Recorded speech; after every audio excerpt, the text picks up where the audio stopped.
نحمده ونصلي ونسلم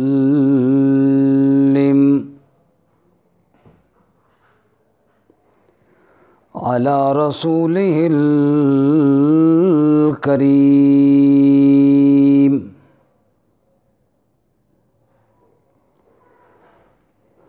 أما بعد فأعوذ بالله من الشيطان الرجيم. بسم الله الرحمن الرحيم. الحمد لله رب العالمين.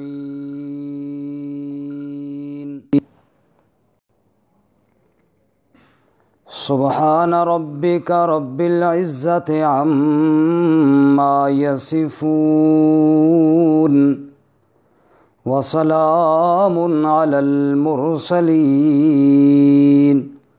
والحمد لله رب العالمين.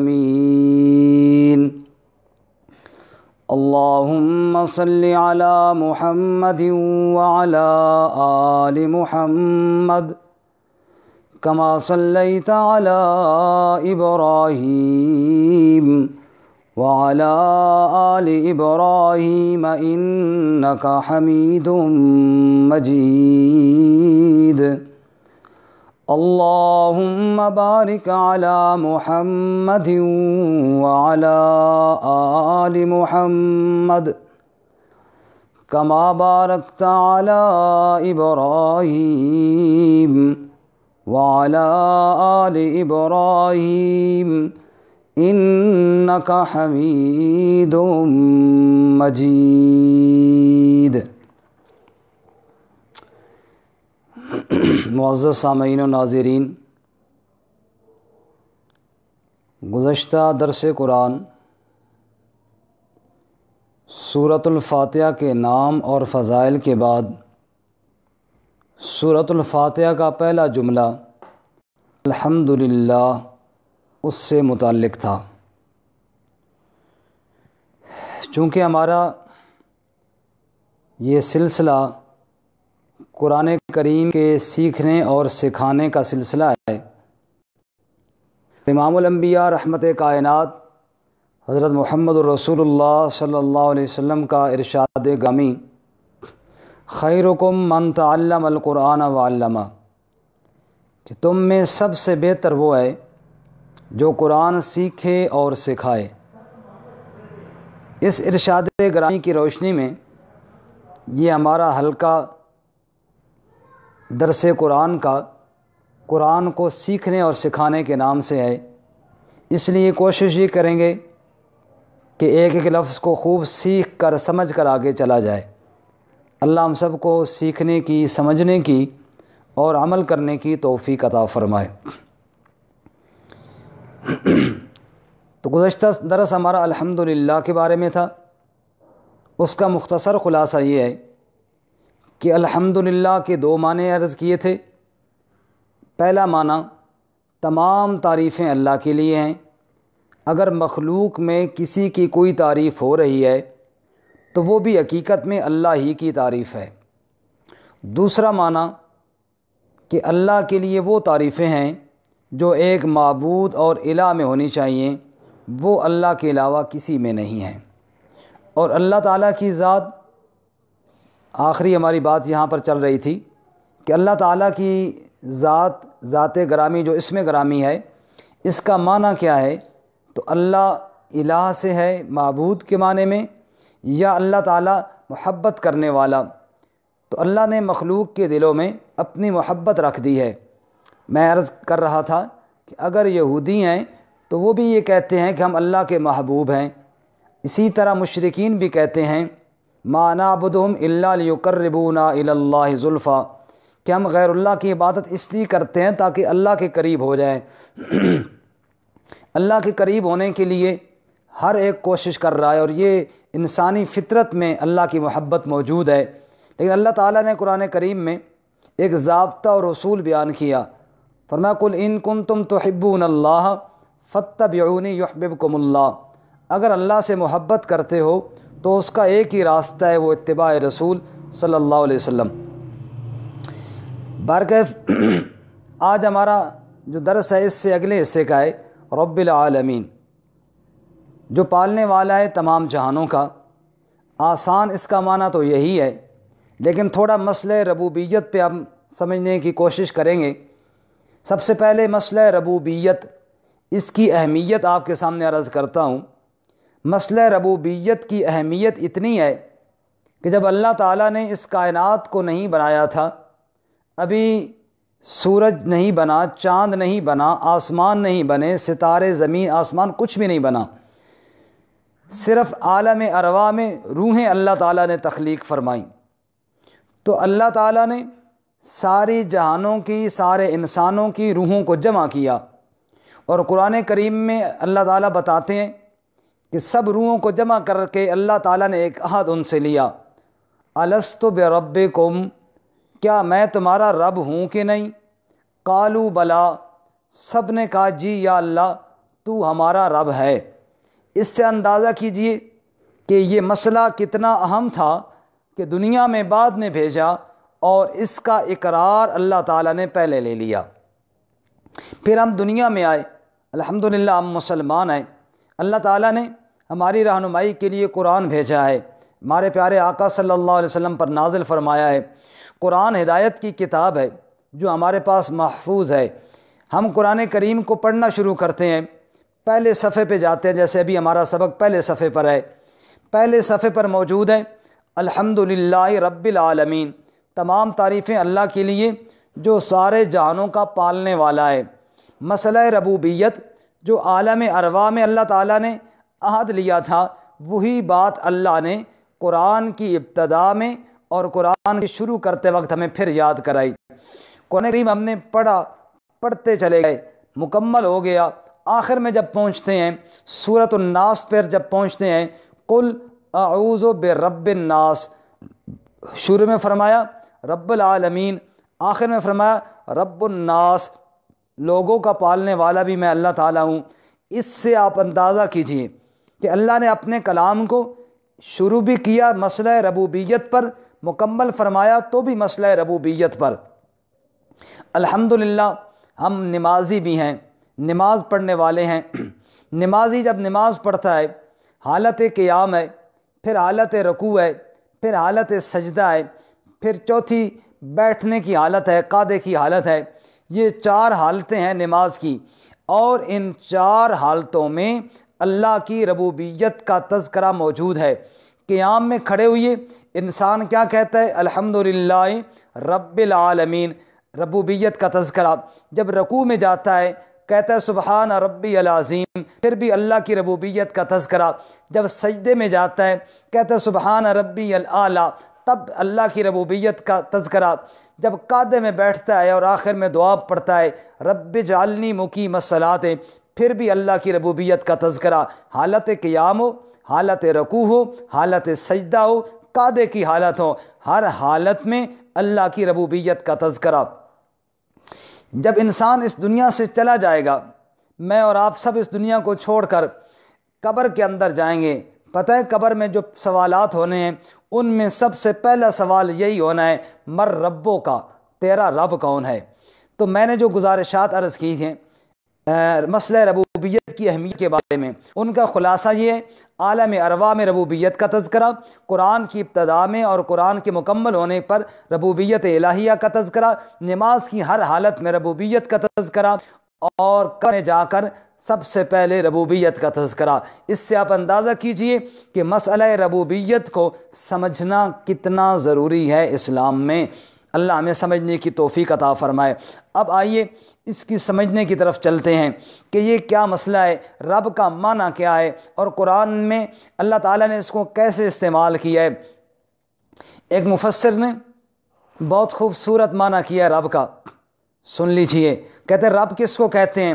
الخالق والمبدی ابتدان، والمغزی غزان، والمبقی بقان، والغافر انتہان۔ فرمایا رب اس کو کہتے ہیں جو ابتدان پیدا کرنے والا ہے، خالق ہے، عدم سے وجود دینے والا ہے، نطفے سے انسان بنانے والے کو رب کہتے ہیں۔ مغذی غذان، بعد میں ضرورت کے مطابق جو غذا اور خوراک مہیا کرے اس کو رب کہتے ہیں۔ والمبقی بقان، اور جو انسان کو زندہ رہنے کے لیے سانس فراہم کرے، موقع فراہم کرے، چانس فراہم کرے، اس کو رب کہتے ہیں۔ والغافر انتہاً، اور بالآخر آخرت میں اپنے بندے کی خطاؤں کو جو معاف کرنے پر قدرت رکھتا ہو اس کو رب کہتے ہیں۔ ہمارے ہاں رب کا آسان معنی پالنے والا کیا جاتا ہے، پرورش کرنے والا، پالنے والا۔ سمجھنے کے لیے یہ معنی ٹھیک ہے، لیکن یہ رب کا مکمل اور مفہوم کو ادا نہیں کر رہا۔ ربوبیت کا مکمل معنی مفہوم کیا ہے؟ انشاء الشیء حالا فحالا الی حد التمام۔ ربوبیت کہتے ہیں ضرورت کے مطابق خوراک مہیا کرنا یہاں تک کہ اس کو کمال اور انتہا تک پہنچا دینا۔ اس کو آسان لفظوں میں یوں سمجھیے، جب ہم ماں کے پیٹ کے اندر تھے، نہ دودھ پی سکتے تھے، نہ کوئی غذا اور کھا سکتے تھے، تب اللہ چونکہ رب تھا، جو ہماری ضرورت تھی اس کے مطابق اس نے ہمیں غذا مہیا کی اور خون کی صورت میں غذا مہیا کی۔ جب ماں کے پیٹ سے باہر آئے وہ ایک راستہ لے کر دو راستے دودھ کے اللہ تعالیٰ نے مہیا کی، چونکہ اب بچہ دودھ پی سکتا ہے۔ پہلا دودھ وہ دیا جو چکناہٹ کے بغیر تھا، پھر آگے خوراک بڑھتی چلی گئی، اور جب انسان بڑا ہو گیا، 2 سال اس نے دودھ پی لیا، اب اس کے دانت آ گئے ہیں، اب وہ کھانا کھا سکتا ہے، اب وہ پھل کھا سکتا ہے۔ تو اب اللہ رب العزت نے وہ 2 راستے لے کر اس کی غذا کے لیے 4 راستے کھول دیے ہیں۔ فرمایا حلال جانوروں کا گوشت بھی تیرے لیے ہے، دودھ بھی تیرے لیے ہے، یہ پھل فروٹ بھی تیرے لیے ہیں، اور یہ اناج بھی تیرے لیے ہیں۔ رب کس کو کہتے ہیں؟ ضرورت کے مطابق خوراک مہیا کرنے والے کو رب کہتے ہیں۔ جب ماں کے پیٹ میں تھا خون مہیا کیا، باہر آیا دودھ مہیا کیا، اور بڑا ہوا تو جتنی خوراکیں وہ کھا سکتا تھا وہ حلال خوراکیں اللہ تعالیٰ نے اس کے سامنے رکھ دی ہیں۔ اس کو کہتے ہیں رب، اس کو کہتے ہیں پالنے والا۔ الحمدللہ رب العالمین، اللہ کے لیے ساری تعریفیں کیوں ہیں؟ اس لیے ہیں کہ وہ اپنی مخلوق کے مزاج کو بھی سمجھتا ہے اور اپنی مخلوق کی ضرورتوں کو پورا کرنے پر قدرت بھی رکھتا ہے۔ اب ایک اور توجہ کیجیے کہ قرآن کریم میں رب کا معنی، رب کا لفظ کتنے معنوں میں استعمال ہوا ہے؟ چونکہ یہ سیکھنے سکھانے کی محفل ہے، کیا اسی معنی میں پالنے والے کے معنی میں استعمال ہوا ہے یا کسی اور معنی میں بھی استعمال ہوا؟ تو قرآن کریم پر غور کرنے سے معلوم ہوتا ہے کہ رب کا لفظ قرآن کریم میں اس کے علاوہ بھی استعمال ہوا ہے۔ چنانچہ 6 میں لفظ رب قرآن پاک میں استعمال ہوا۔ میں مثال کے ساتھ عرض کرتا ہوں، ذہن حاضر رکھیے گا۔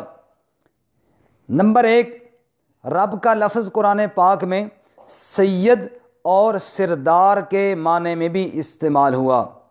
سورہ یوسف میں ہے فَأَنْسَاهُ الشَّيْطَانُ ذِكْرَ رَبِّهِ۔ یوسف علیہ السلام نے جیل کے قیدی ساتھی سے کہا تھا بادشاہ کے سامنے میرا تذکرہ کرنا۔ فَأَنْسَاهُ الشَّيْطَانُ ذِكْرَ رَبِّهِ، شیطان نے بھلا دیا اپنے سردار اور بادشاہ کے سامنے ذکر کرنے کو۔ تو اب رب کا معنی وہاں پہ کیا ہے؟ پالنے والا نہیں، وہاں پہ معنی ہے سردار، سید۔ ایک معنی رب کا مالک بھی ہے۔ سورہ قریش میں ہم پڑھتے ہیں فَلْيَعْبُدُوا رَبَّ هَٰذَا الْبَيْتِ، اے اہل قریش، اے اہل مکہ، اے قریشیو، عبادت کرو رب هَٰذَا الْبَيْتِ، اس گھر کے مالک کی۔ اور وہاں پالنے والا معنی نہیں ہے، کیونکہ بیت اللہ کو کھانا تو نہیں کھلایا جاتا نا، وہاں پر کیا ہے؟ مالک۔ تو رب هَٰذَا الْبَيْتِ، وہاں رب کا معنی کیا ہے؟ مالک۔ ایک رب کا معنی ہوتا ہے مصلح، خیر خواہ۔ سورہ ہود میں ہے، نوح علیہ السلام اپنی قوم سے کہتے ہیں ان کان اللہ یرید ان یغویکم هو ربکم، اور اس سے قبل ہے لا ینفعکم نصحی، کہ اے میری قوم جب عذاب آ گیا پھر میں تمہاری خیر خواہی بھی کروں گا تو نہیں بچا سکوں گا، پھر اللہ ہی جو بہتر جانے، کیوں؟ ہوا ربکم، وہ تمہارا مصلح اور خیر خواہ ہے، جو وہ سمجھے گا وہ بہتر ہے۔ تو یہاں رب کا معنی کیا ہے؟ مصلح، اصلاح کرنے والا اور خیر خواہی کرنے والا۔ رب کا ایک معنی حاکم بھی ہے، ایسا جس کی بات کو، جس کے حکم کو تسلیم کیا جائے۔ سورۃ التوبہ میں ہے 10ویں پارے میں، اتخذوا احبارہم ورہبانہم اربابا من دون اللہ، انہوں نے اپنے علماء، یعنی یہود کی بات ہو رہی ہے، انہوں نے اپنے علماء کو اور اپنے پیروں کو رب بنا لیا اللہ کے علاوہ۔ کیا مطلب؟ ان کے احکامات یوں مانتے تھے جیسے رب کا حکم مانا جاتا ہے۔ تو رب کا معنی کیا ہوا؟ حاکم۔ رب کا ایک معنی پرورش کرنے والا بھی ہے۔ قرآن میں انہ ربی احسن مثوائی، جب عورت نے بند کمرے میں حضرت یوسف علیہ السلام کو دعوت گناہ دی تو یوسف علیہ السلام نے جواب میں فرمایا انہ ربی احسن مثوائی، وہ میرا پالنے والا ہے، پرورش کرنے والا ہے، اس نے مجھے اچھا ٹھکانہ دیا، میں یہ کام کیسے کر سکتا ہوں۔ اور چھٹا معنی رب کا وہ ہے معبود، ان اللہ ربی و ربکم فاعبدوہ ھذا صراط مستقیم، اللہ میرا بھی رب ہے، تمہارا بھی رب ہے، فاعبدوہ، اس کی عبادت کرو، یہی سیدھا راستہ ہے۔ تو میں نے قرآن سے 6 معنی عرض کیے رب کے، ایک دفعہ پھر دہراتا ہوں۔ پہلا معنی سردار، دوسرا معنی مالک، تیسرا معنی خیرخواہ، چوتھا معنی حاکم، پانچواں معنی پرورش کرنے والا، اور چھٹا معنی معبود۔ اور یہ 6 کے 6 معنی اللہ کے لیے درست ہیں۔ الحمدللہ رب العالمین، سب تعریفیں اللہ کے لیے ہیں، کیوں؟ وہ ہمارا سید اور سردار اور بادشاہ بھی ہے، وہ ہمارا مالک بھی ہے، وہ ہمارا خیرخواہ بھی ہے، وہ ہمارا پرورش کرنے والا بھی ہے، وہ ہمارا حاکم بھی ہے، اور وہ ہمارا معبود بھی ہے۔ الحمدللہ رب العالمین، اس لیے اللہ تعالیٰ ہی کے لیے ساری تعریفیں، چونکہ وہ ہمارا رب ہے۔ پھر دوسرا، اس سے اگلا درجہ، اللہ تعالیٰ نے قرآن پاک میں غیروں کے معبود ہونے کی نفی بھی کی ہے، یعنی بتایا کہ میں ہی رب ہوں، میرے علاوہ تمہارا رب کوئی نہیں ہے۔ اہل کتاب کو دعوت دیتے ہوئے فرمایا وَلَا يَتَّخِذَ بَعْضُنَا بَعْضًا أَرْبَابًا مِّن دُونِ اللَّهِ، او اللہ کی توحید کے کلمے کو مان لیتے ہیں، اور اللہ کے علاوہ ایک دوسرے کو جو ہم رب بنا رہے ہیں نا، اس رب بنانے کو چھوڑ دیں، منع کیا اس سے۔ یوسف علیہ السلام نے دوسری مثال، جیل کے اندر کہا یا صاحبی السجن ارباب متفرقون خیر ام اللہ الواحد القہار، جیل کے دوستوں یہ بتاؤ کہ مختلف رب بہتر ہے یا ایک اللہ بہتر ہے؟ گویا کہ انہوں نے بھی منع کیا۔ اور ہمارے نبی صلی اللہ علیہ وسلم کو اللہ فرماتے ہیں سورہ انعام میں قل اغیر اللہ ابغی ربا، کیا میں اللہ کو چھوڑ کر کسی اور کو رب بنا لوں؟ تو یہ نہیں ہو سکتا۔ تو اللہ تعالیٰ نے قرآن کریم میں اپنے رب ہونے کو ثابت کیا اور غیروں کے رب ہونے کی نفی کی، اور کہا نمازیوں میرے سامنے کھڑ کر کہو الحمدللہ رب العالمین، اے اللہ سب تعریفیں آپ کے لیے ہیں، چونکہ آپ ہی ہمارے رب ہیں، آپ ہی ہمارے مالک ہیں۔ بس 2 منٹ توجہ کریں، بات ختم کرتے ہیں۔ آخری لفظ ہے جی اس آیت مبارکہ عالمین۔ عالمین جمع عالم کی، عالم جہان کو کہتے ہیں، لیکن عالم نکلا علم سے، علامت نشانی جھنڈے سے، جھنڈے کو علم کہتے ہیں نا۔ ہم نے جھنڈا دیکھا پاکستان کا ہے، کسی دوسرے ملک کا ہے، کسی پارٹی کا ہے، تو جھنڈا جو ہوتا ہے وہ پہچان ہوتا ہے اپنی جماعت کی، اپنے ملک کی۔ جس جھنڈے کو دیکھو فوراً اس پارٹی اور جماعت اور ملک کی طرف دھیان جاتا ہے۔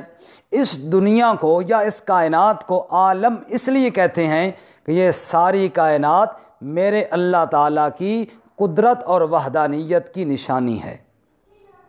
عرب کا ایک دیہاتی جو اونٹ چرانے والا تھا، اس نے کہا ان البئر لتدل علی البعیر، اونٹ چرانے والا تھا، اپنے حساب میں بات کی اور بڑی خوبصورت بات تھی۔ اس نے کہا جب میرے اونٹ گم ہو جاتے ہیں اور میں اپنے گم شدہ اونٹوں کو تلاش کرنے کے لیے نکلتا ہوں، مجھے اونٹ نظر نہ آئیں اور راستے میں مجھے لید پڑی ہوئی اونٹوں کی نظر آئے، اس لید کو دیکھ کر مجھے پتہ چل جاتا ہے کہ اونٹ ادھر ہی گئے ہوں گے، تبھی تو ان کی یہ لید پڑی ہے۔ وآثار الاقدام علی المسیر، اور اگر چلتے ہوئے مجھے کسی بندے کے پاؤں کا نشان نظر آئے تو میں سمجھ جاتا ہوں کوئی انسان یہاں سے گیا، حالانکہ میں نے انسان نہیں دیکھا، میں نے زمین پر مٹی پر ایک نشان دیکھا پاؤں کا۔ کہنے لگا لید دیکھی تو اونٹ کا پتہ چل گیا، قدم کا نشان دیکھا تو پورے انسان کا پتہ چل گیا۔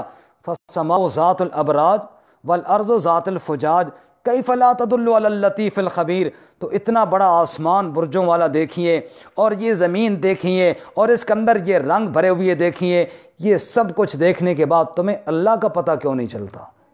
تو یہ عالم ہے، اللہ کی قدرت کی نشانی ہے۔ الحمدللہ رب العالمین، یہ جتنے بھی جہان ہیں یا جتنی بھی مخلوقیں ہیں، یہ سب کی سب اللہ تعالیٰ ان کو پالنے والا ہے۔ قرآن کریم میں عالم کا اطلاق کس پر ہوا ہے؟ جن و انس پر بھی ہوا ہے، انسانوں اور جنوں کو بھی عالم کہا گیا ہے۔ قرآن پاک میں تبارک الذی نزل الفرقان علی عبدہ لیکون للعالمین نذیرا، ہم نے قرآن اس لیے نازل کیا تاکہ للعالمین نذیرا، سارے جہانوں کے لیے نذیر بنے۔ تو عالمین سے مراد وہاں پہ کیا ہے؟ جن اور انسان، چونکہ نبی صلی اللہ علیہ وسلم جنوں کے بھی ہیں اور انسانوں کے بھی ہیں۔ اسی طرح عالمین کا لفظ اللہ کے علاوہ ساری مخلوقات کے لیے بھی استعمال ہوا۔ سورۃ الشعراء میں ہے قال فرعون وما رب العالمین، کون ہے رب العالمین؟ یہاں پہ مراد کیا ہے؟ بھائی سارے جہانوں کو پالنے والا کون ہے؟ قال رب المشرق والمغرب وما بینہما، تو موسیٰ علیہ السلام نے کہا مشرق کا پالنے والا، مغرب کا، یعنی سارے جہان کا پالنے والا کون؟ اللہ تعالیٰ ہے۔ اپنے ہم اثر لوگوں کو، وہ بھی ایک عالم ہے۔ جیسے اب ہم رہتے ہیں پاکستان میں، انڈیا میں، سعودیہ میں، دیگر جو ہے اس وقت جو لوگ رہتے ہیں، وہ بھی ایک جہان ہے، ایک عالم ہے۔ قرآن پاک میں اللہ تعالیٰ فرماتے ہیں بنی اسرائیل کا ذکر کرتے ہوئے کہ انی فضلتکم علی العالمین، کہ میں نے تمہیں فضیلت دی عالمین پر، کیا مطلب؟ اپنے ہم اثر لوگوں پر۔ تو اپنے ہم اثر لوگوں کو بھی عالم کہتے ہیں۔ تو خلاصہ کیا نکلا؟ یہ جن و انس ہوں یا ہم اثر لوگ ہوں یا ساری کائنات ہو، اس سب کا پالنے والا اللہ تعالیٰ ہے۔ ساری آیت ایک دفعہ آخری بار ترجمہ عرض کر کے بات ختم کرتا ہوں۔